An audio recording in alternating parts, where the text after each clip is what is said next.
we're very excited about this presentation this morning, Rainfall Simulator.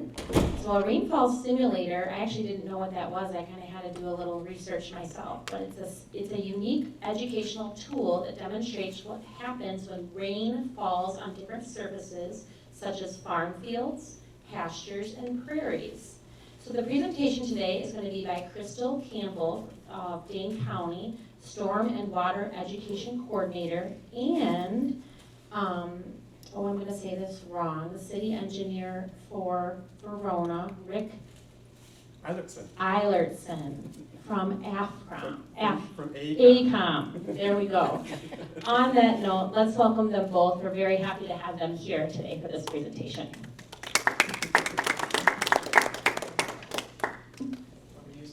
Yes. Okay. I would prefer. Yes, Okay, thank you. sounds good. Hello, everybody. Thanks for having me. Again, my name is Christal Campbell. I work for Dane County as the Stormwater Education Coordinator for Dane County Land and Water Resources and the Madison Area Municipal Stormwater Partnership, which I'll talk about in 1 second. That's a mouthful.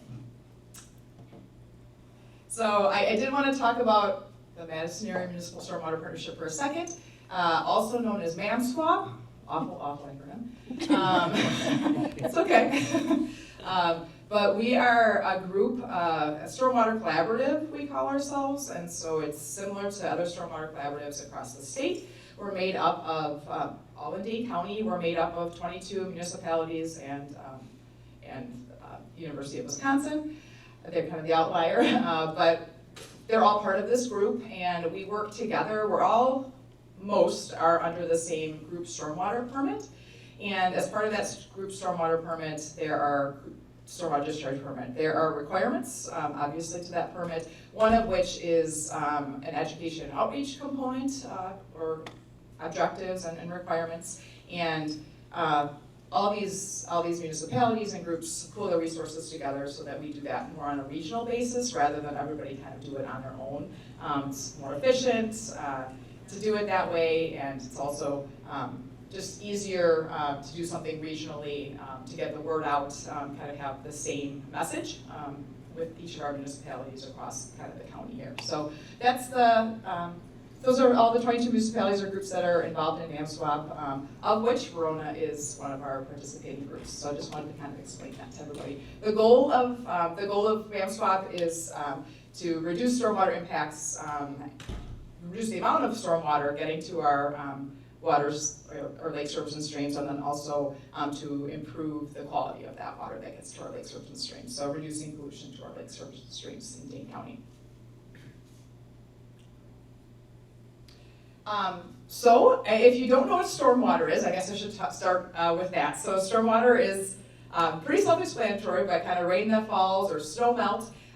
We then talk about stormwater runoff, and that's really what we're concerned about. So what happens to that water after it falls on the land or after the snow melts? And it's either going to kind of soak into the ground or it's going to run off. So that's what we call stormwater runoff. That's the main thing we're concerned about.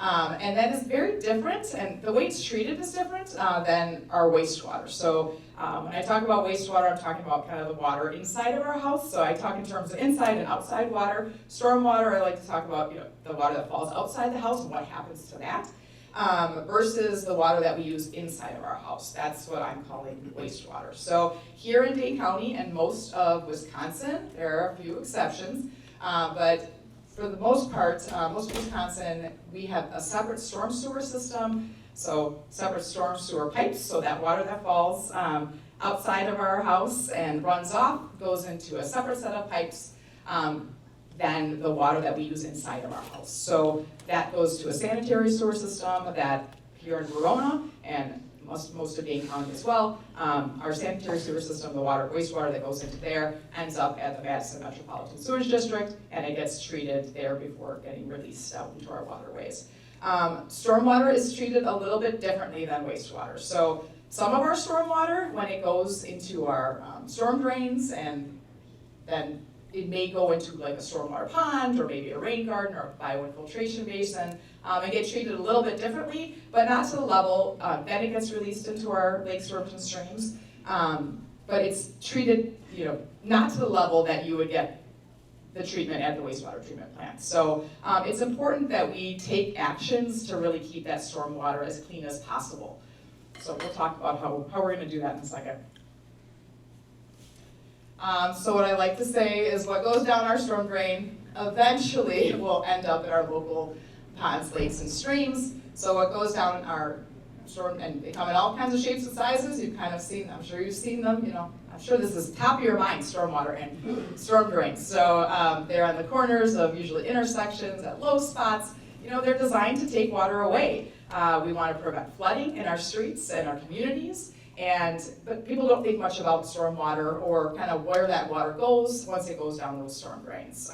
It's just meant to kind of go away and not deal with it anymore, so we don't have to worry about it. Those storm drains are then connected to large pipes underground, so the storm sewer system. And they sometimes, especially in older areas that haven't been updated or redeveloped, the water that goes down those storm drains may, in fact, just go straight to a local lake, river, or stream without any treatment whatsoever. Since about 2000, we have a lot of stormwater requirements and ordinances now in place that we didn't have prior to 2000. And now a lot of our stormwater actually goes down the storm drain into those underground pipes and makes its way to maybe a rain garden or a bioretention basin. So it's kind of just a large rain garden with some vegetation that helps that stormwater infiltrate or soak into the ground. Or it might go to a stormwater pond. So you've seen these ponds, kind of these ponds all over Verona, I'm sure, because it's such a large community and it's growing. So I think that's the pond, kind of by Redden Soccer Field. That's my frame of reference because my kids played soccer there for years and years and years. So I'm sure you're probably all aware of that if you live in Verona. Or it might be a combination of those two treatments. So, and then eventually it will go into our lakes, rivers, and streams.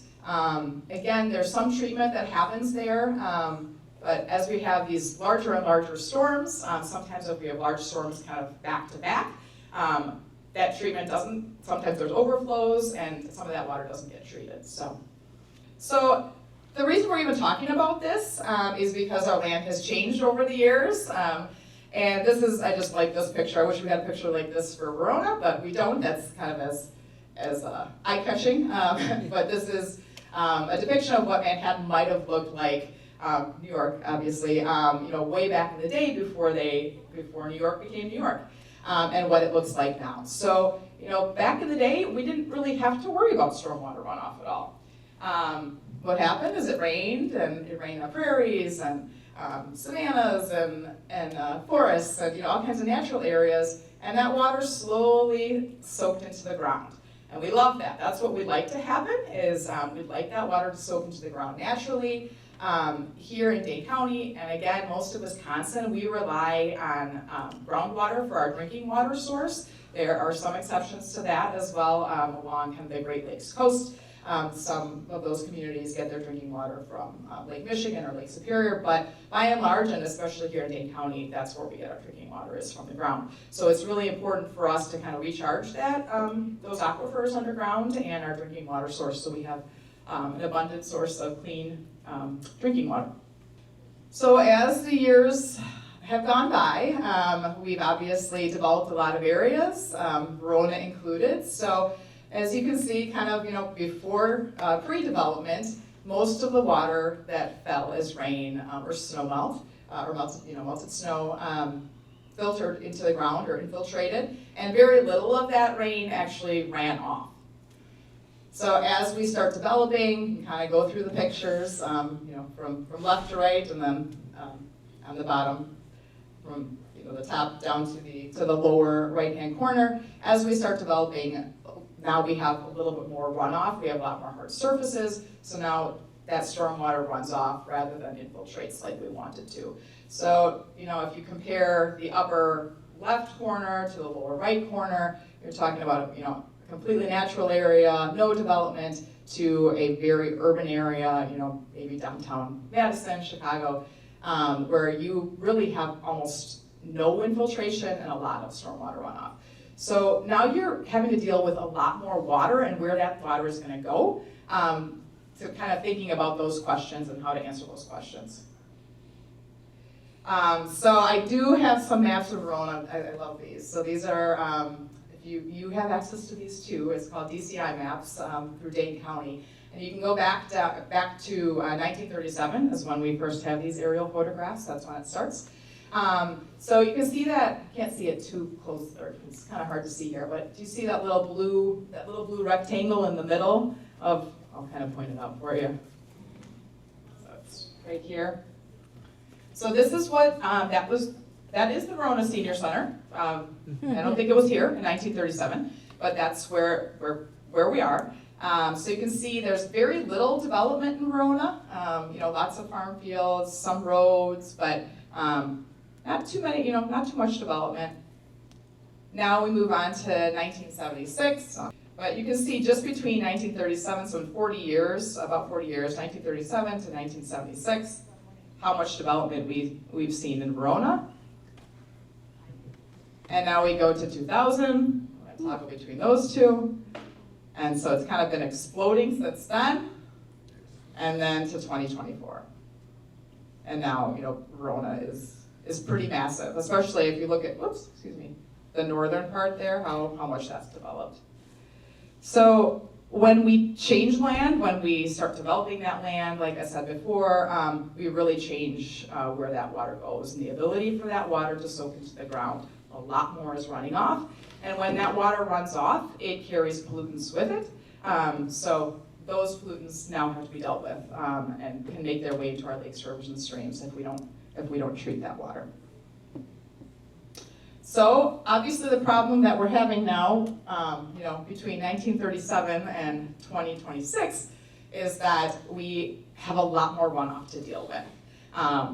So obviously our storm sewer system has gotten larger. We've designed it to carry all that water away, but we've got a lot of water to deal with. So there's the question. So this is, I'm calling it kind of the average home with a roof area of about 1,800 square feet. Does anybody want to venture a guess as to how much water is running off that roof during just a 1-inch rainstorm, which isn't that big of a rainstorm these days. We've seen a lot worse. Any idea in gallons how much water might be running off the rooftop of an 1,800 square foot home during a 1-inch rainstorm? So we're not talking about the sidewalk or the street or anything else, just the rooftop. 500 gallons? 500 gallons. Anybody else? 100? 100? 500? Anybody else? One more? I won't yell at you or throw anything, don't worry. Okay. So this is kind of shocking to people. It's a pretty substantial amount of water that comes off. So, just one rooftop, average rooftop, during a 1-inch rainstorm produces more than 1,000 gallons of runoff. So now think about all these hard surfaces and all these neighborhoods and apartment buildings and businesses that we now have in Verona, and all the development that has happened in Verona and everything that comes with it, right? So streets and sidewalks and parking lots. We've got a lot of, we call it impervious surface, so surfaces that will not allow the water to soak in. And we have to do something with that water. So not only can it cause flooding, but like I mentioned, when that water comes down and it's pretty heavy, it can carry anything in its path really with it. So too much of that runoff can cause big problems. So obviously it can cause flooding. We've seen that, especially in the past few years, all the flooding issues that we've had, in this area, especially like 2018 was a big year for flooding. Erosion is another big concern. We spend a lot of time, effort, and money trying to keep soil in its place in the county and throughout all the municipalities here, including Verona. So we have a lot of regulations in place to try to prevent erosion. But water is pretty powerful, and when it comes on those big storms, it travels pretty quickly, and it can kind of just carve away at the land around it. So you can see that kind of in the stream bank there. And then not only just, along stream banks, but we have a lot of open soil, a lot of, again, development here in Verona, a lot of construction taking place. So now you have a lot of just open soil during that development or construction, and it can carry that soil away if it's not protected. And that soil then can make its way to our lakes, rivers, and streams, A lot of people ask, Christal, what's the problem with soil? Like it's natural. Why are we concerned about soil? And the reason we're concerned about keeping soil in its place so that it doesn't get to our waterways or wash into our waterways is because it also contains a lot of phosphorus. And phosphorus is really what drives algal blooms and the greening of our lakes, rivers, and streams around here. Mm-hmm. Okay to ask a question? Sure. We've been here a long time in the area, and I've noticed that when we moved here, soil conservation was a big issue, it seemed, and there were cracks, but now it looks like that's gone. Because we see all these fields and hills just planted in corn and soybeans with, you hardly see any, what I would call conservation efforts on that soil. Well, there are a lot taking place. I think we need to make them more visible. Our office, Dane County, so I work within water resource engineering, and that's more the urban side of things. But we have a whole division, land conservation division, and they, take my word for it, you may not see it, but they are working with farmers and on the agricultural side of things to put in practices to try to buffers and all kinds of different practices to try to minimize soil loss and keep soil in its place. So you may not see it, but it is still taking place. So yes, so I talked a little bit about phosphorus. Phosphorus is kind of what causes those nice green sheens on our lakes, rivers, and streams that we don't want to see that are pretty harmful, not only to humans, but to animals as well. You know, it's possible that also, you know, some of the things that go down our storm drains do get caught in our stormwater ponds, but some of them make their way straight to our lakes, rivers, and streams as well. So, you know, it's kind of, in certain areas, there's a kind of a direct connection straight to our lakes, rivers, and streams, so you can find garbage and things like that in there, which obviously we don't want in there. And then the result of that is that actually harms wildlife. So when you have these algal blooms, it consumes a lot of, when it decomposes, it consumes a lot of oxygen. And then now you have kind of oxygen depletion in the lakes, rivers, and streams, which can cause fish kills and other things. Not to be doom and gloom, but we're gonna, you know, be more positive in a second. But yes, these are the results of pollution that goes to our waters and too much stormwater runoff if we don't treat that stormwater runoff. So, okay, so I'm gonna end on a happy note. So let's talk a little bit about solutions. We've talked kind of about the problem and how we got here, but the solution to this is there's a couple ways to do this, speaking kind of generally. One is to remember that picture I showed you initially of that natural area where that water was slowly percolating into the ground. It was recharging our groundwater. It was slowly making its way through the earth back to our lakes, rivers, and streams. That's what we want to happen. So we really want the water, we want to implement practices to help that water soak back into the ground and reduce the runoff. If we have less runoff, we're going to have less water carrying pollution to our lakes, rivers, and streams that we're going to have to deal with. So I like to say we want to make kind of our cityscapes, so this is just the area right around here, act a little bit more like our natural areas. And there are certain ways to do that. So we like to say, keep rain where it lands. So yes, we have some of these stormwater ponds, and we have big, we call them bioretention basins, or you can think of them as big rain gardens. They are helping to treat some of this runoff, but the best thing we can do is to reduce the amount of runoff that comes from our property to begin with. So taking actions to keep rain where it lands on your property is really the best course of action. So planting native plants, those that are not familiar with native plants are plants that have been here for thousands and thousands of years. They've evolved in this area, and we'll talk a little bit more about native plants in a second, but they're wonderful. And one of the reasons we love them from a stormwater perspective is that they have really, really deep root systems, some of which are larger, like the roots are bigger than I am, underground, and it kind of creates these little channels that the water can run into and kind of helps it soak into the ground. Those roots die off, they create more roots, so now you get more channels. It helps reduce soil compaction. Really, really great from a stormwater perspective. You can install a rain garden.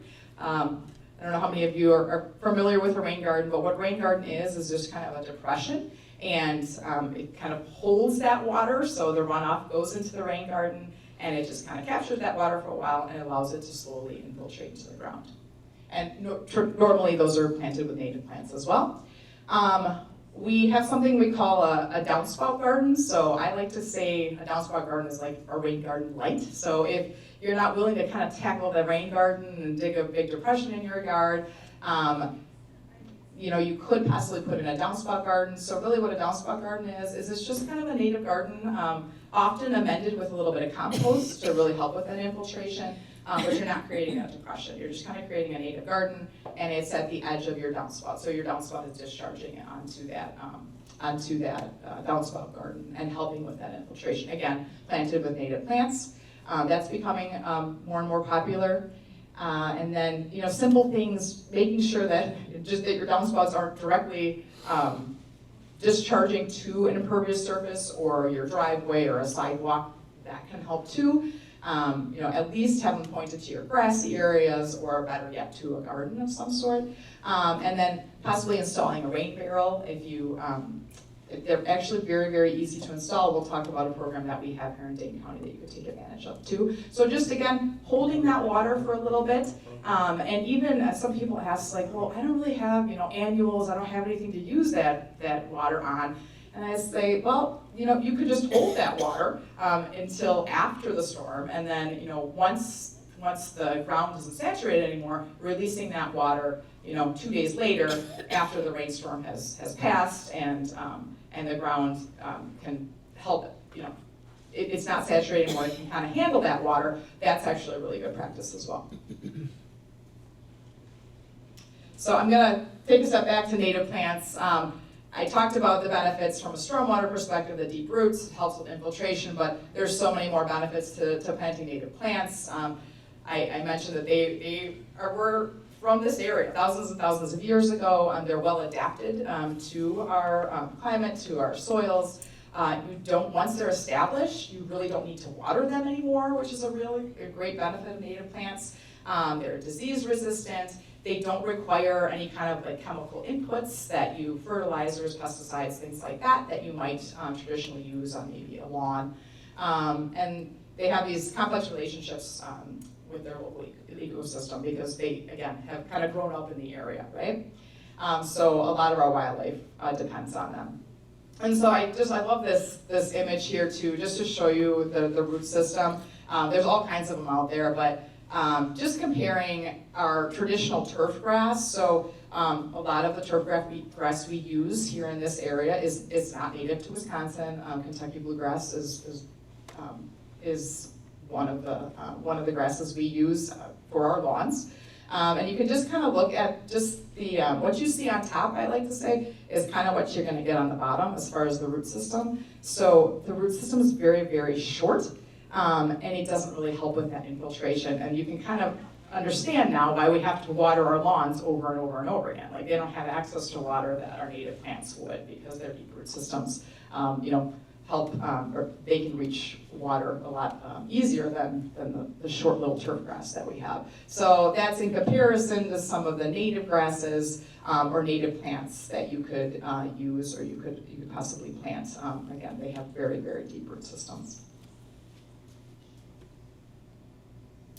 And then, keeping rain where it lands is the best option, but then obviously we're gonna have rain that makes its way, runs off our property, that makes its way into our storm sewer system.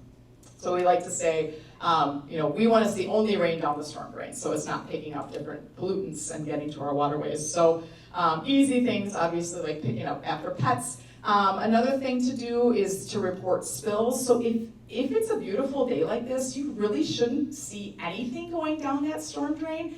I mean, there might be a sprinkler going on, or somebody might be washing their car in their driveway, and you might see some water.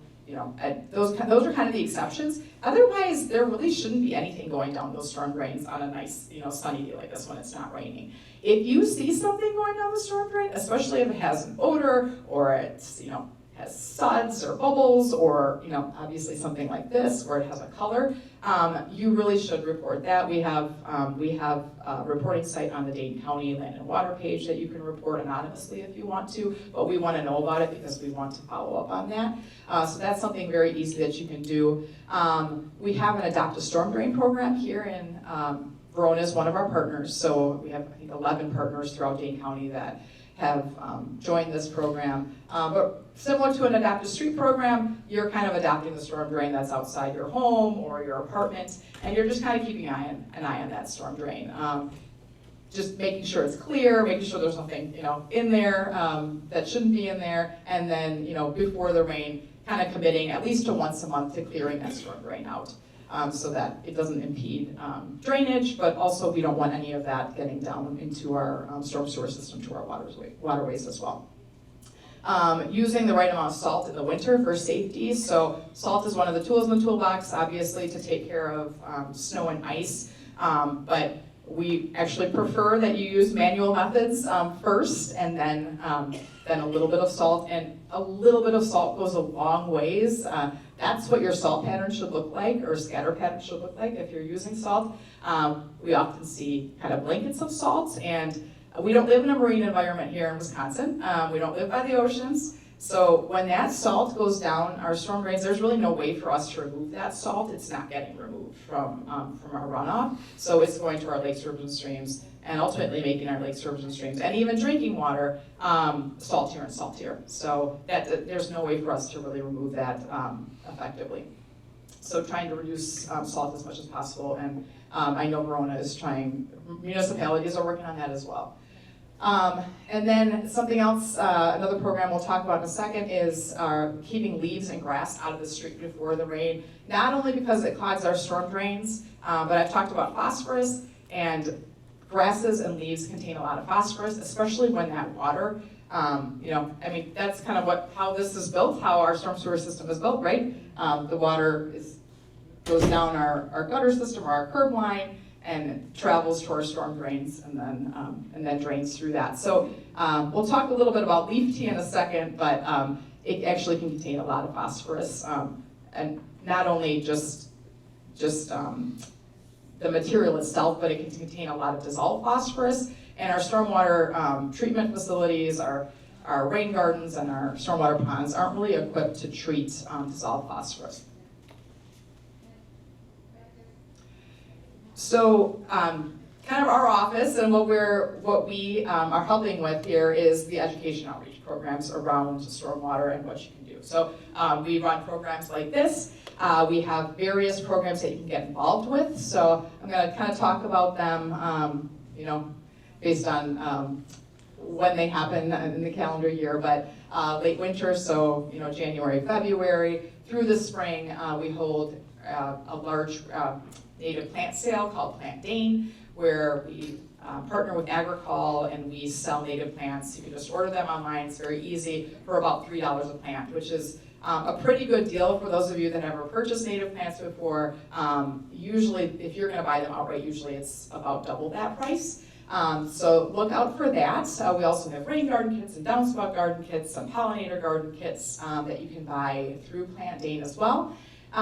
As part of that program, around the same time, we always hold some type of rain garden coaching or rain garden workshop. The past few years, we've held these rain garden coaching sessions. Rick has helped with those too. So it's been pretty effective. You get to meet actually one participant usually you're partnered with kind of 2 experts. You fill out a form beforehand with all your information, where you want to put your rain garden, what your goals are of your rain garden. And then we kind of take a look at that ahead of time and do a little homework behind the scenes before we actually meet. It's a half-hour session. And take a look at your site on our mapping software that we have, mapping program. Look at your drainage patterns, see like, oh, this might be a good spot. We want to avoid this area. So then we meet with you for like a half-hour session, and we're able to get through a lot and help you kind of through the questions that you have.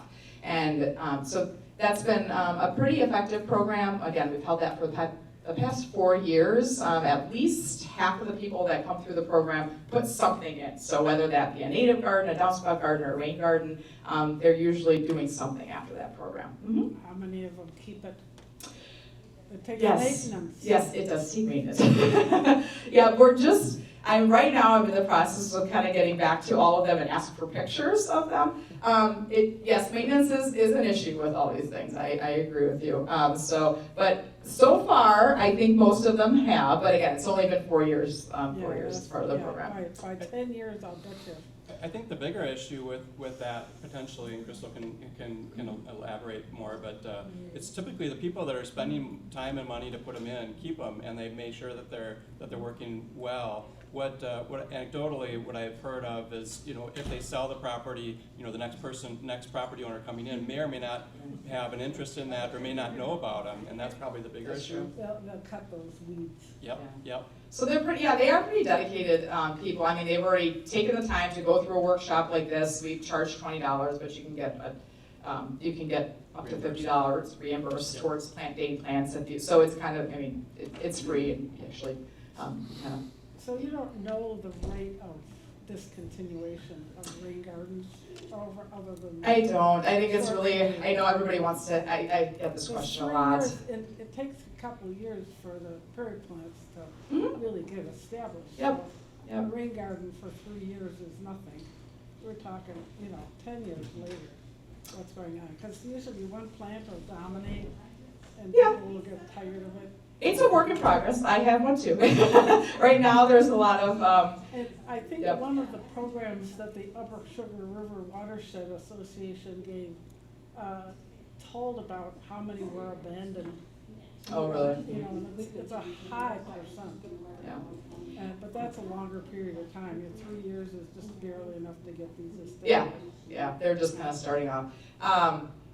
I will say, I don't have that information. I'm going to try to guess.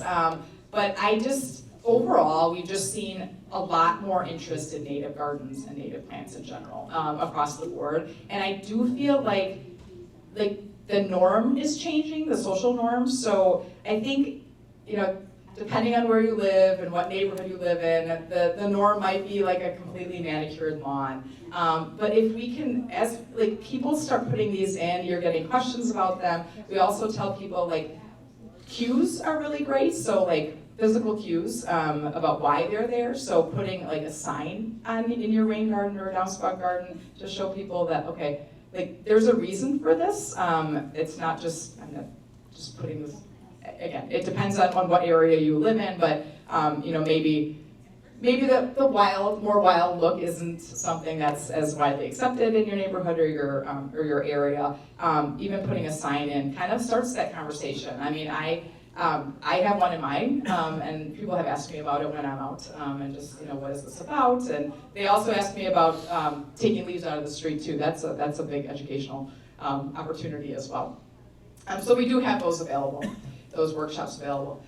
In the spring and summertime, we start our rain barrel sale, so that starts in late April, early May, and we hold that rain barrel sale through October through the county. So you can purchase a rain barrel for about $80. If you live in a MAM swap community, you get a $30 reimbursement. So once that's in, you fill out a short form, you show us a picture that you actually installed it, and then we reimburse the credit card $30. So it's about a $50 investment for that rain barrel. And that's kind of what they look like. Those are for sale right now, and that's been a very, very popular program.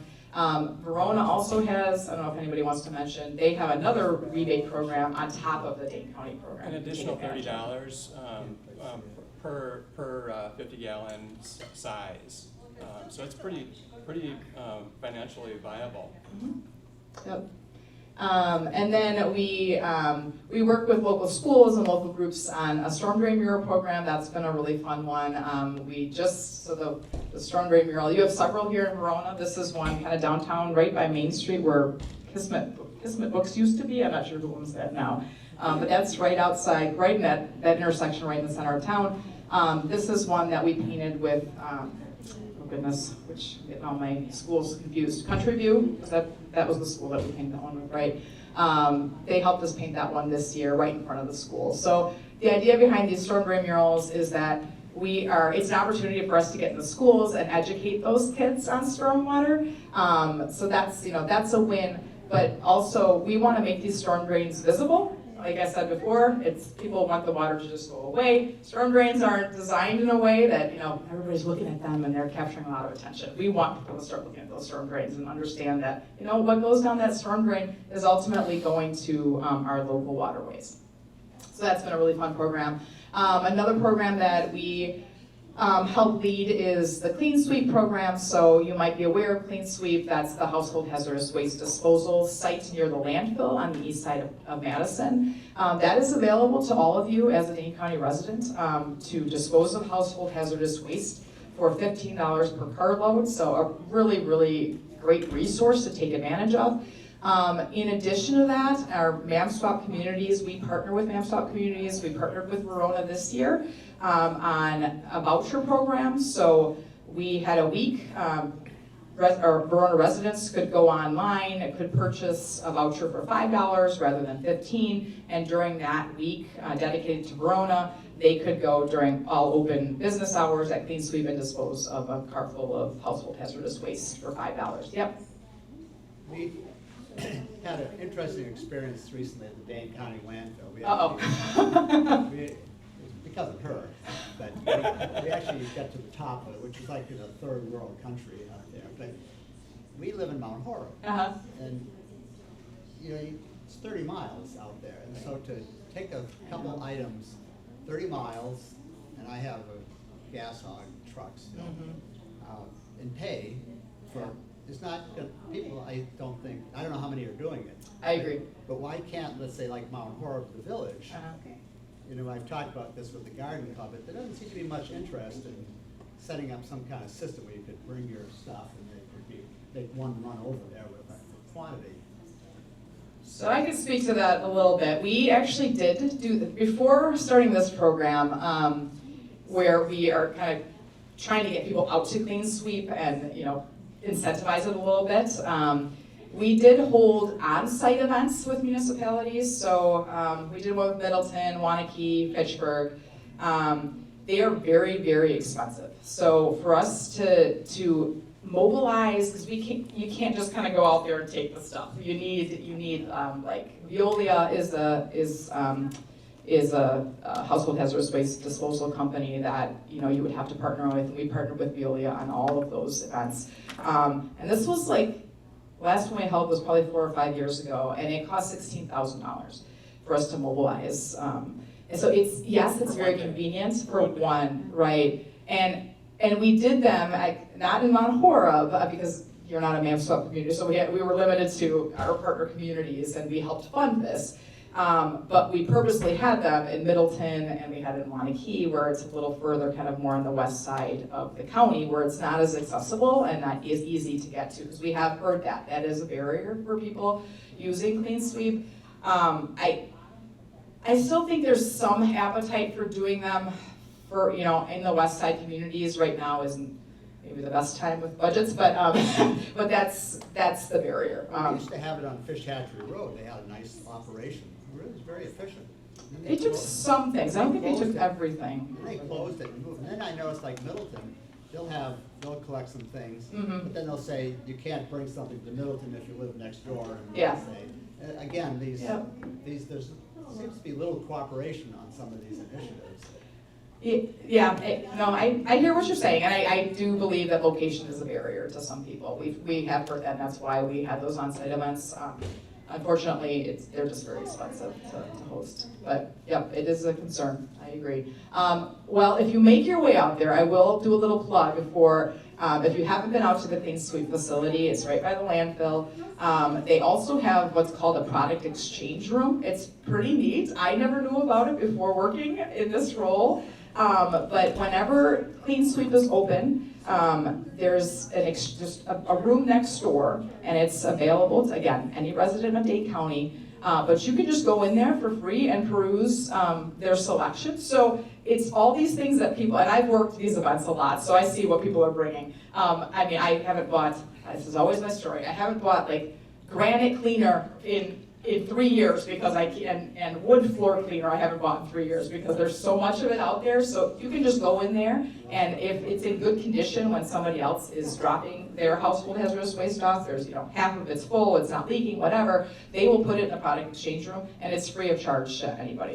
Toilet bowl cleaners, paints, all kinds of stuff that you can possibly think of, you can find there. So if you haven't been out there, it's worth the trip. Just for that. Where is that located? That is, oh gosh, what's it called? Rotafeld landfill. Yep, it's next to the landfill, 912. but it's Mawick Way. You just have to go, if you go to the Clean Sweep, just Dane County Clean Sweep, just Google it. It's right next to Clean Sweep, yeah, Mawick Way, I believe is the actual road that it's on. So you have to go past the landfill, get off on that exit, there's like a roundabout, I don't know which exit it is, and then kind of make your way back. It's a real pain to get to. It isn't the easiest, but this probably can change room, I'm telling you. It is worth the trip. So yeah, keep that in mind. I'm running late. I know we have other people that want to speak too, and we want to get to the actual Rainfall Simulator demonstration that you wanted to see. But so in the fall, we have something called Leaf Free Streets as a program. I've talked about leaves and grasses and dissolved phosphorus. So what happens when that water runs through the leaves that are left kind of in the curb or in the street that nobody really pays attention to, that might drop. They're not that necessarily you're putting them in the street, but they may just drop if you have, you're blessed with big terrace trees.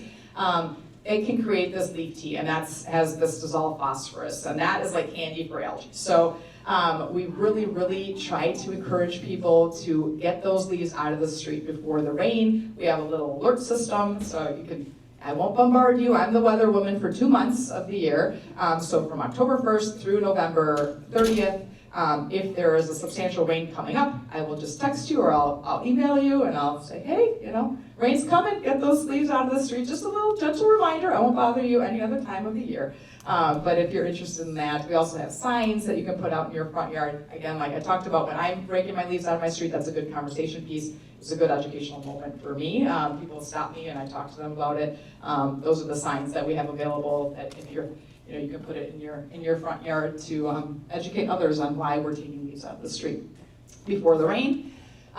We also are a partner of Wisconsin Saltwise, so again, that effort to try to minimize salt use and use more mechanical means to take care of winter maintenance, rather than just rely on salt.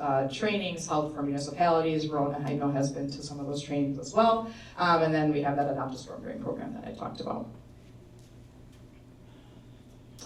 So we also just have, if you live in a neighborhood association or you are part of a group, we have all kinds of resources to help spread. We're trying to spread the word, but we would love your help spreading the word. So some, neighborhood associations have put things in their newsletters.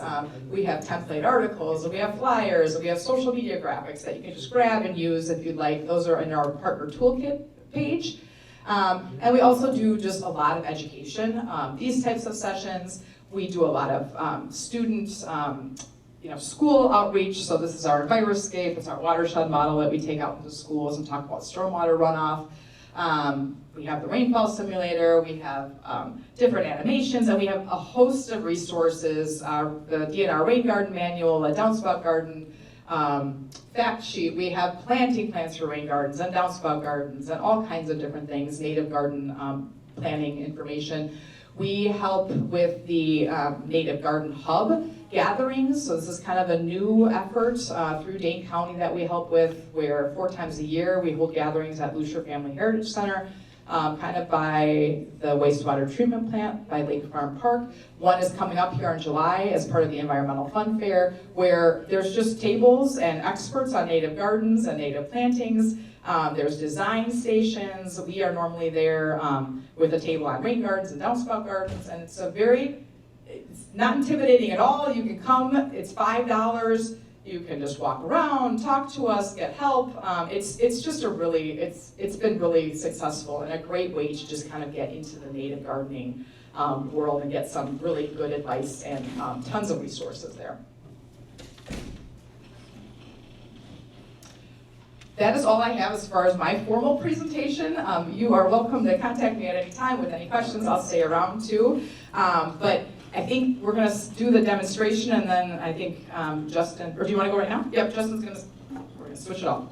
Coordinate the stormwater maintenance that we do. If you just click the, yep. One of the things that we changed here last year was we got 2 leaf trucks and kind of scrapped the old way of doing our leaf collection, which was put all the leaves in the street, and then we had 7, 8 pieces of equipment that would go out and collect all our leaves. Now we ask residents to keep them behind the curb. These trucks are able to suck all the leaves off the grass, keep things clean. It's 2 pieces of equipment now, a little better for that as well as efficiency. And it keeps everything on the street. They're also able to suck the leaves out of the gutter line as they're going from pile to pile. Also kind of helps that out. Another thing we've changed is same with leaves. Brush used to be thrown in the street. We've asked residents to keep that also behind the curb. And then change when everything is able to be put out into the street. We're asking now that only the Friday before our collection dates, that stuff be put out into the street. Hopefully that we don't have items all summer long in the road. We run 2 street sweepers, essentially from the time that we stop having freezing weather until it starts to freeze back up. We put about 3,000 miles on and pick up about 200 ton of material every year. And all of that would go into our storm drains if we did not do that. And then here's just a little map of our stormwater stuff. So down in the lower left corner is a stormwater basin that is for this property. And then all of the water from our parking lot here will go into that. And that is designed just to hold that water, and then it will infiltrate slowly. If we get too much, then it does spill out, and then there's a greenway that runs through the property. Is that the one out here or the one over here? The one out here. And then there's another one over here. That's a private basin, but that also takes water off the parking lot from a business nearby. And that's just 2 of many. I think there's 70 some private and about the same public. 60 or so public. Between greenways and stormwater basins that our staff maintain yearly. And then just a few things that residents can do is kind of touching on some of the same things here: adopt a drain program, rain barrels, rain gardens, keeps our curbside collection out of the street.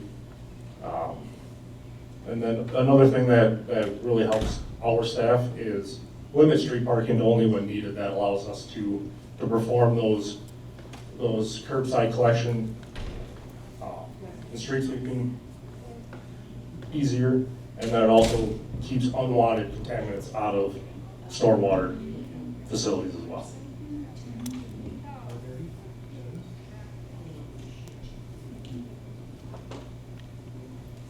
Might say a few things. Any questions? Yes. You just got those trucks recently that Yes. got the leaves?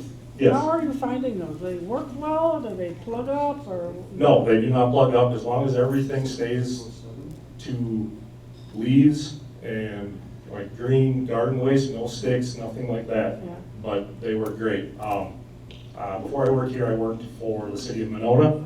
They've had 3 for about 20 years. Oh, City of Stoughton has had 2 for 20 plus years as well. Yeah, they work really well. saves a lot of man hours or what's the saving? It saves a lot of person time. Like I said, we went from, I think, 6 pieces of equipment, 7 pieces of equipment, so that's 7 people to 2, and doing the same thing. And just the process was very inefficient. We're able to cover the city in a week with 2 trucks. As compared to Could be 2 to 3 weeks, weeks. the way we used to do it. So it sounds like it's gonna pay for itself real quickly. It works very well. They're not an inexpensive piece of equipment, but yes, they do work very well. Yes. What do you do with the leaves? So we have a drop-off facility that we take our stuff to, and then it's also available to residents to take items out outside of our collection time. And then Purple Cow Organics comes and grinds all the brush and mixes all the leaf material together. And they haul it to their facility, and then that becomes a compost that they then sell. Where is their facility? Their facility is over on the east side near the Dane County landfill, just north of the Dane County Oh, it's way landfill. over there. Yeah. But you'll see their bags at just about any garden center that would sell it. But you're gonna move pretty soon. Maybe. Maybe. Anything else? All right, thank you. Crystal, you wanna do the demonstration? Sure, would, okay, Yeah. and then you're gonna talk about the? Then I'll go over the website. Sure, no problem.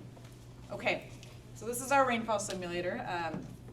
This, I don't know, can you hear me or do you? Can we come up and look? I'll hold it for you.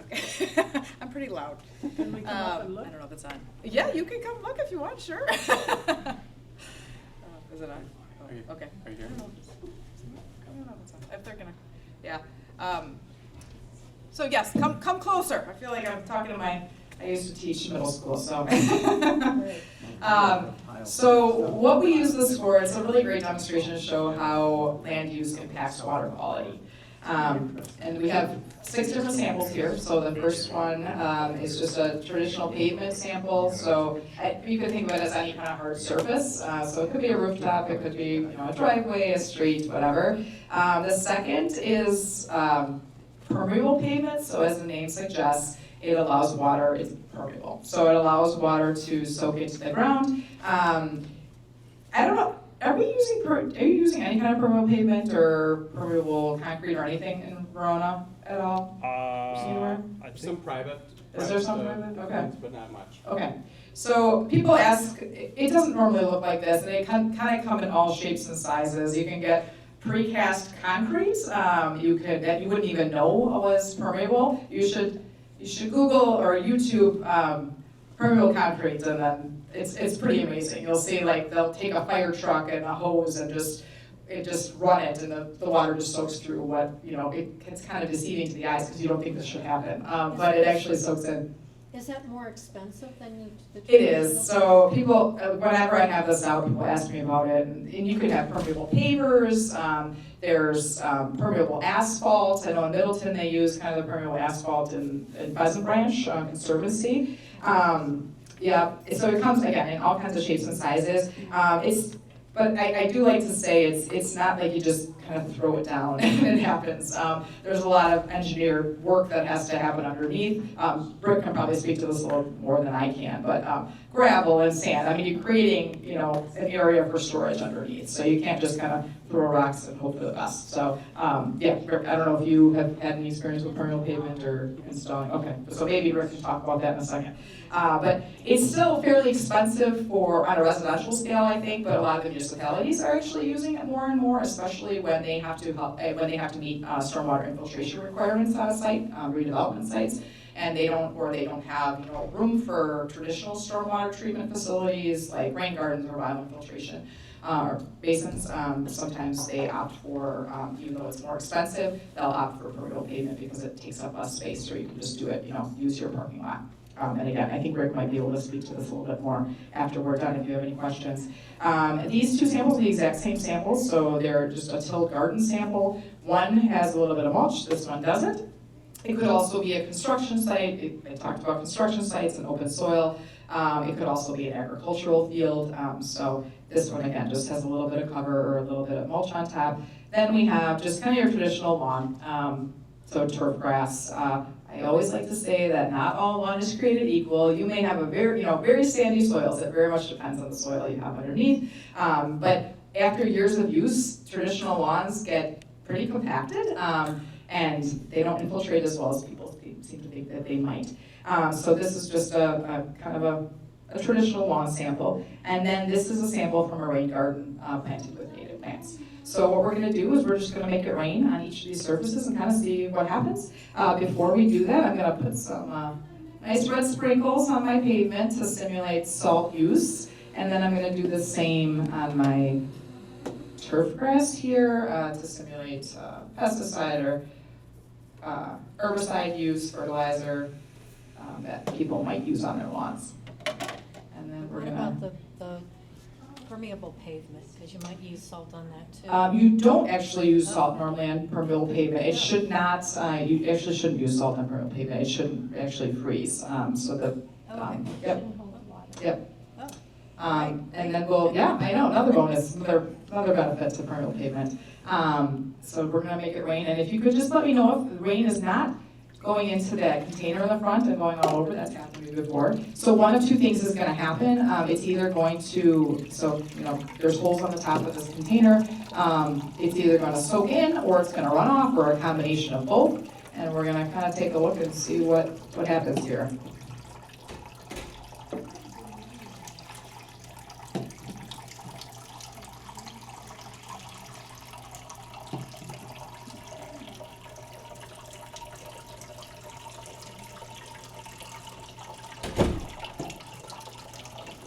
It's catching, right? Okay.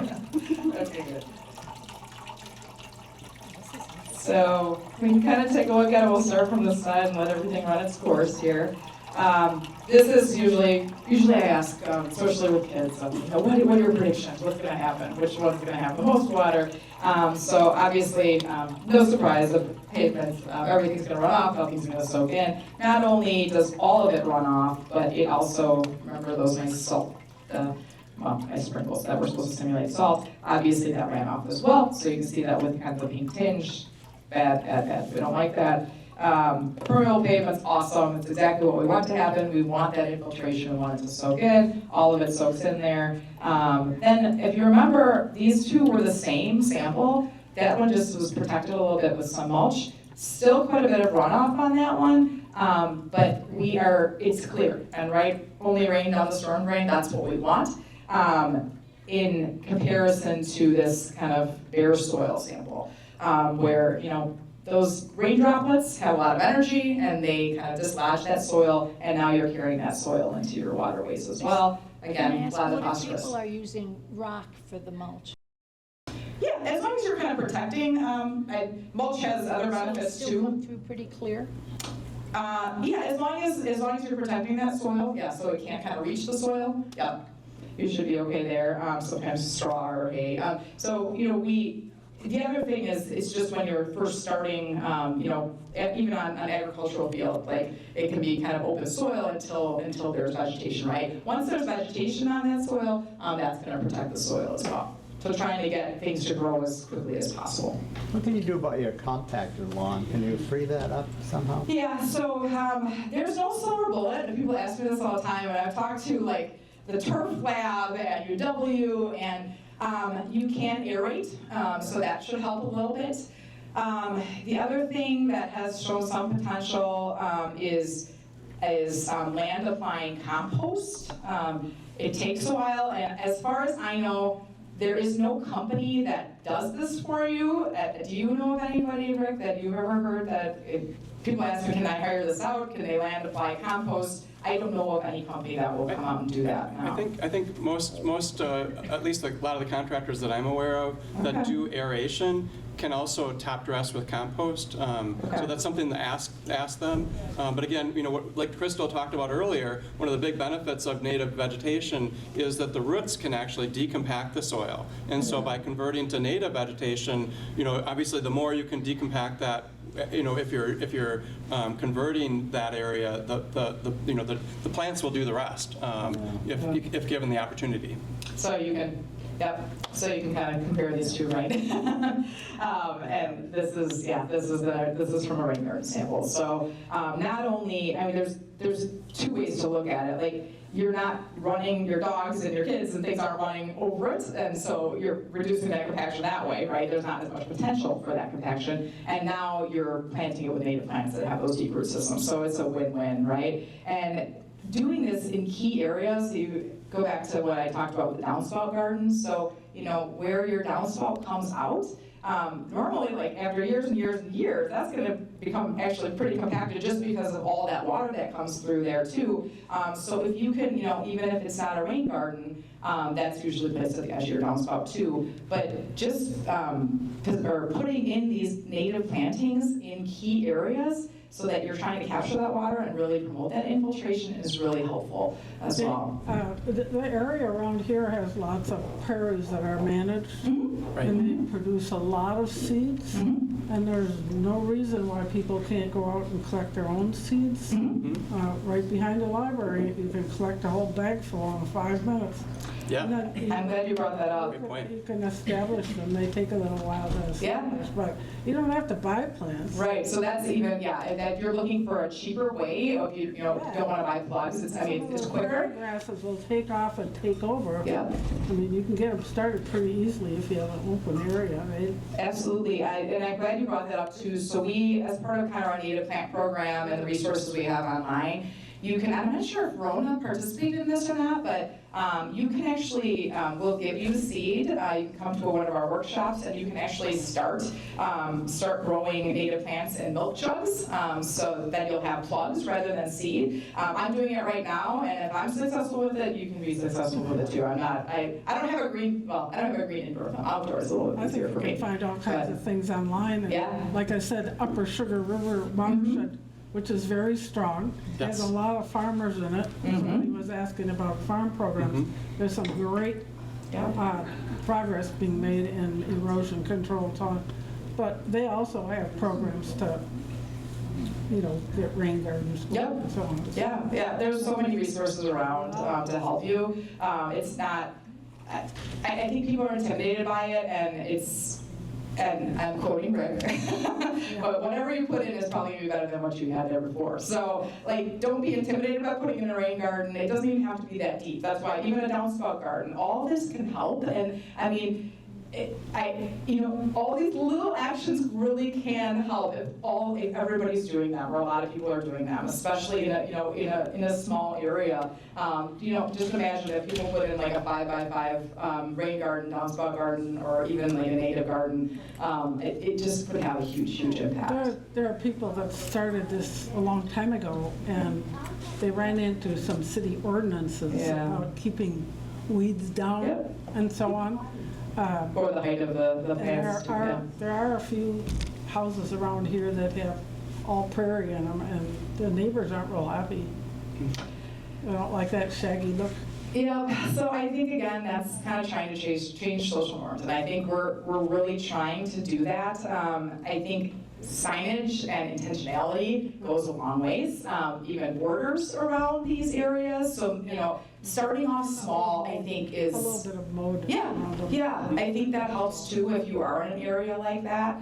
But I really truly believe that I feel like kind of we're moving the needle. People are more open to native gardens, native plantings, and they're more accepted. And especially if you start, if you have just a turf lawn, but start off small with a small native garden, I know what you're saying, and we're always going to have people like that who are, who think it's wild and it looks messy. We're really anxious for the city to get busy around here and get this reestablished along the trail here. Apparently that's coming with their paving of the military trail. Apparently the city is going to work on that. It's DNR land, but they're going to work on it, and hopefully they'll establish some more prairie like they have right at the end, right at the when it goes into the city itself. There's a nice little prairie established on there. Justin, do you know anything about that? Not to put you on the spot. I have not heard of anything about that. But Probably the disturbed area, anything that gets disturbed, they'll be reseeded, and I haven't heard about what the seed that they'll replace it with, but that would be certainly, Right along, most of it has too many trees to establish a Gotcha. prairie. You have to have it open for prairie. Yeah. So if you're gonna plant trees, you're not gonna have prairie growing under it. You have to find some, well, there are some. There's some native plants woodland that'll tolerate species that will grow, but they're harder You can find all this harder to stuff find. online, there's a lot of stuff. There are a lot of Just take a walk behind the library now and, every week. Yeah, yeah, It's a wonderful It'll be place to sold walk. on prairies. Yeah, right. absolutely. So does anybody have any questions on the Rainfall Simulator? It's very nice, it's very excellent, yeah, really. So Dane County also has a larger one for the agricultural presentations but it's basically, it shows the same exact premise, and they're a little bit larger plots, so. And they'll show soil. different types of different cover farming crops. practices, Right. Yeah. Do you work with, Veridian Homes is building everything, and they seem to have like very cookie cutter kind of, everything is kind of, it's pretty boring, but do they do anything in terms of promoting what you're talking about at all? Not that I know of. So one of the Did you go to interesting the Green things. Tier? Have you got the Green Tier Yeah. meetings recently? One of the interesting things about both Veridian and Hamburg construction, they're both part of the Green Tier Clear Waters Initiative that Dane County and DNR and City of Sun Prairie and City of Middleton, City of Sun Prairie, City of Fitchburg is now part of that. So there's a couple of communities that are involved along with, and City of Madison.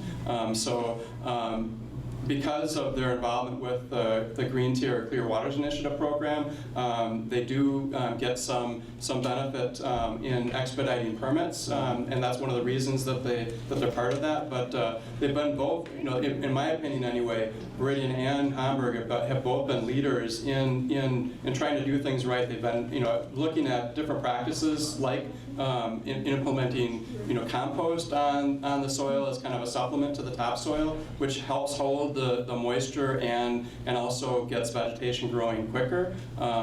So again, are there imperfect sites that Veridian has? Yes. Are there imperfect sites, that any developer has? Yes.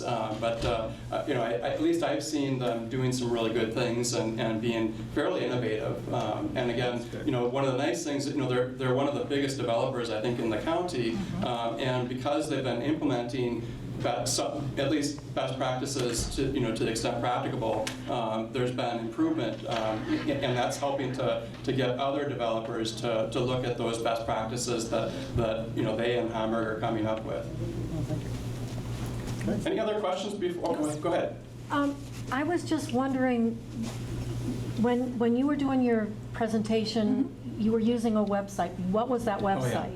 Oh, I'm sorry. Yeah, So- I should go back to that screen. Oh, you can talk about this one too. Why don't you talk about Yeah. this one first, Rick? So this is the city of Verona. So if you do Dane County stormwater, you'll probably come up with the ripple-effects.com website, but that's the website. And there's some links if you go to just do a search for Verona stormwater, you'll come up with this erosion control and stormwater management. So that kind of runs through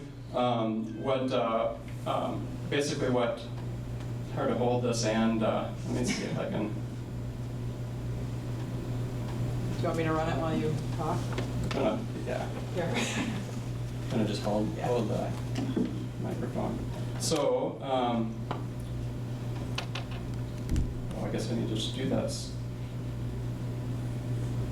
So this has some information on just what the erosion control and stormwater management permit requirements are. So there's both for any new development and redevelopment that triggers these amounts. This describes the process. So AECOM serves as the city engineer for the city of Verona and has been for the last 30+ years. So we've been working with Justin and other city staff on implementing the erosion control and stormwater management process. We've got some good guidance in here on the website about both erosion control and stormwater.